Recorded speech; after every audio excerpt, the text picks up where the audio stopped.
요한일서 4장 9절. 하나님의 사랑이 우리에게 이렇게 나타난 바 되었으니. 자, 이렇게 나타났습니다. 이렇게가 무엇인지 보죠. 하나님이 자기의 독생자를 세상에 보내심은 저로 말미암아 우리를 살리려 하심이니라. 독생자를 보내심으로 우리를 살리려 하시는 그 일 가운데 하나님의 사랑이 나타났습니다. 하나님의 사랑에 대한 의문이 생깁니까? 먼저 자기 죄를 깨닫고 우리를 살리시려 하는 하나님의 독생자를 보십시오. 거기에 하나님의 사랑이 분명하게 나타나 있습니다. 10절. 사랑은 여기 있으니, 자, 여기 있다고 이야기합니다. 우리가 하나님을 사랑한 것이 아니요. 우리가 하나님을 사랑한 게 아니죠. 오직 하나님이 우리를 사랑하사 우리 죄를 위하여 화목제로 그 아들을 보내셨음이니라. 우리 죄를 위하여 화목제로 그 아들 예수 그리스도를 보내셨다는 사건 속에 하나님의 사랑이 나타나 있습니다. 내가 너희를 사랑하였노라. 주께서 어떻게 우리를 사랑하셨나이까? 십자가를 보면 됩니다. 하나님이 독생자를 주신 그 사건 속에 하나님의 충만한 사랑이 나타나 있습니다. 거기에 하나님의 사랑이 있습니다. 그러나 현세적이고 현실적이고 육체적인 조건으로 하나님을 찾으려고 그러고 하나님의 사랑을 확인하고자 한다면 하나님의 사랑에 대한 의문이 생길 겁니다. 그러나 영원한 세계와 관련짓고 우리 죄에 대한 문제와 관련지었을 때 우리는 곧 십자가의 의미를 깨닫게 되고 그 십자가 속에 나타난 하나님의 사랑을 깨닫게 됩니다. 자, 하나님은 사랑이심인데 16절 보겠습니다. 하나님이 우리를 사랑하시는 사랑을 우리가 알고 믿었노니 하나님은 사랑이시라. 이렇게 기록되어 있습니다. 하나님의 사랑을 알고 믿는다고 이야기하십니다. 하나님은 사랑입니다. 그건 사실이죠. 실체입니다. 우리 쪽에서 해야 될 일은 알고 믿는 겁니다. 자, 믿는다라는 말 앞에 안다라는 말이 먼저 되어 있습니다. 알아야지만 믿는 겁니다. 듣지도 못한 일을 어찌 믿을 수 있겠느냐. 하나님의 사랑에 대해서 우리는 확실하게 알아야 됩니다. 하나님의 사랑이 어떻게 나타났는지, 어떻게 우리에게 설명되고 있는지 알아야 됩니다. 알아야지만 믿을 수 있기 때문에 그렇습니다. 알고 믿었다는 이 말씀처럼 우리가 하나님이 사랑이라는 걸 참으로 깨닫고 그 신앙의 기초 위에 든든히 서 있기 위해서 우리는 먼저 하나님이 어떻게 우리를 사랑하셨는가를 알아야 됩니다. 그래서 하나님의 사랑과 관련해서 우리가 알아야 될 것이 무엇이냐? 예수 그리스도입니다. 예수 그리스도에 대해서 알아야 되는데 예수님이 누구신지 알아야 되고 예수님을 믿는다는 의미가 무엇인지도 알아야 됩니다.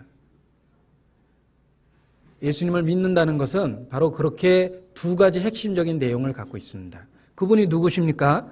그리고 그분을 믿는다는 것이 무엇입니까? 그가 우리를 위해서 무엇을 하셨기 때문에 우리는 믿어야 됩니까? 바로 그 예수 그리스도에 대한 지식이 있어야 됩니다. 자, 예수님에 대해서 알아야 되는데 첫 번째는 그분이 하나님의 아들이라는 걸 알아야 됩니다. 그분은 독생자입니다. 이 독생자, 보이지 않는 하나님이 사람이 되어 우리 가운데 거하시고 우리 가운데 그 하나님이 어떤 분인지를 나타냈습니다. 말씀이 육신이 되어 우리 가운데 거하셨다고 그랬습니다. 우리가 보니 아버지의 영광이요 독생자의 영광이라고 그랬습니다. 이 하나님의 아들 또는 독생자라는 표현은 바로 예수 그리스도 자신이 하나님이라는 것을 우리에게 나타내주는 놀라운 진리입니다. 우리는 예수님에 대한 확실한 신앙의 기초를 갖고 있어야 되는데 그 기초는 그분이 하나님의 아들이라는, 그분이 사람이 된 하나님 자신이라는 것을 성경적으로 알아야 됩니다. 그래서 하나님이 육체를 가지고 사람 가운데 오게 됐다는 걸 성경에서는 독생자라는 용어로 설명하고 계십니다. 우리도 도마의 신앙 고백처럼, 의심 많은 도마의 신앙 고백처럼 나의 주시며 나의 하나님이시다라는 그런 신앙의 고백이 있어야 됩니다. 예수 그리스도, 그는 우리의 주시며 우리의 하나님이십니다. 그분이 하나님이라는 걸 성경적으로 분명히 깨닫게 될 때 우리를 얼마나 사랑했는지 그 깊이와 넓이와 높이의 어떠함이 깨달아집니다. 상상할 수도 없고 바랄 수도 없었던 은혜를 우리에게 주신 겁니다. 그분은 하나님의 아들이십니다. 알아야 됩니다. 그 놀라운 사실에 대해서 우리는 알고 그리고 마땅히 찬양을 드려야 됩니다. 요한일서 4장 14절 15절입니다. 같이 읽겠습니다. 아버지가 그 아들을 세상의 구주로 보내신 것을 우리가 보았고 또 증거하노니 누구든지 예수를 하나님의 아들이라 시인하면 하나님이 저 안에 거하시고 저도 하나님 안에 거하느니라. 자, 누구든지 예수를 하나님의 아들이라 시인하면 그것이 신앙의 첫 번째입니다. 우리는 예수 그리스도 그가 하나님의 아들이시며 말씀이 육신이 되어 우리 가운데 거하신 임마누엘 하나님이 우리와 함께 계시는 모습이라는 걸 고백해야 됩니다. 한 아이를 우리에게 주신 바 되었고 한 아들을 우리에게 주신 바 되었다.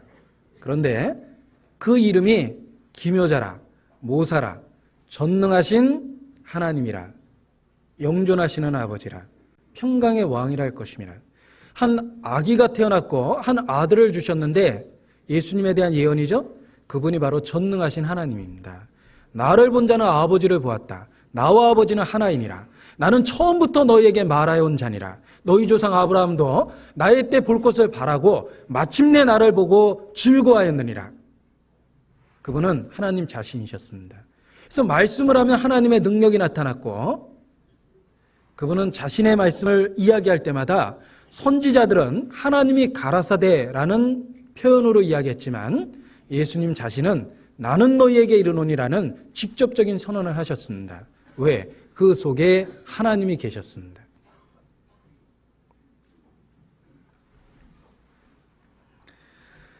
성경에 있는 중요한 신앙 고백의 내용을 조사해 보면 예수님에 대한 신앙 고백 내용 중에 그분이 하나님의 아들이라는 신앙 고백이 늘 들어가 있습니다.